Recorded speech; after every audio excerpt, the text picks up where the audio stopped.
नमस्कार माझ्या विद्यार्थी मित्रांनो आणि मैत्रिणींनो. मी आज तुम्हाला विद्यार्थी मित्र आणि मैत्रिणी का म्हटले, कारण तुम्ही आता माझ्यापेक्षा उंच म्हणजे बरोबरीला आलेला. जसं तुम्हाला मित्र म्हटल्यानंतर तुम्ही कसं माझ्याशी मोकळीकपणे बोलू शकता, तुमचे काय प्रॉब्लेम आहेत ते तुम्ही सांगू शकता, त्यामुळे मी हा शब्द वापरला. तर आता हा वर्षाचा शेवटचा दिवस म्हणजे काय, तर दहावीचा निरोप समारंभ म्हणजे अतिशय तुम्हाला माहिती आहे एकदम भावनिक प्रसंग असतो. त्या विद्यार्थ्यांना वाटतं की आपण या क्लासमध्ये परत नाही आहे, आपले मित्र नाही आहेत, परत आपण भेटणार नाही.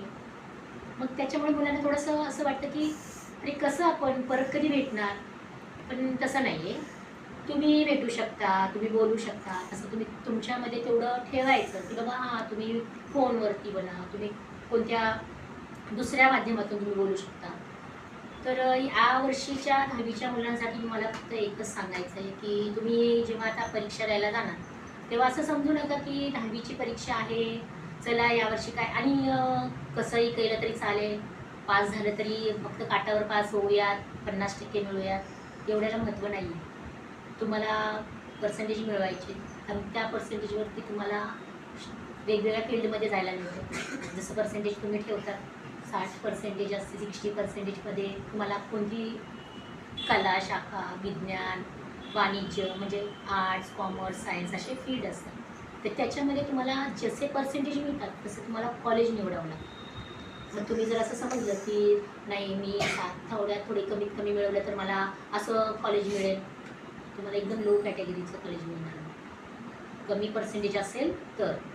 म्हणून तुम्हाला अजूनही सांगते की वेळ गेलेली नाही आहे, थोडा वेळ आपल्यापाशी आहे, त्या वेळेचा चांगला उपयोग करायचा, मोबाईलपासून लांब राहायचं. आणि लांब राहायचं म्हणजे काय की कोणी बघितला, किती वेळ बघितला, कोणी बघायला नसतं तुम्हाला. पॅरेंट्सपेक्षा तुम्ही हातातून घेणार मोबाईल, मी बघतो थोडा वेळ, नंतर मी देतो, याच्यावर अभ्यास आला आहे त्याच्यावर म्हणजे पालकांशी तुम्ही काय करा, खरं बोला. जेव्हा बघायचं तेव्हा तुम्हीच ठरवा, एवढ्या वेळेमध्ये मी बघणार आहे, याच्यानंतर मी काय करणार आहे, हा मोबाईल ठेवून देणार आहे. स्वतः ठरवायचं.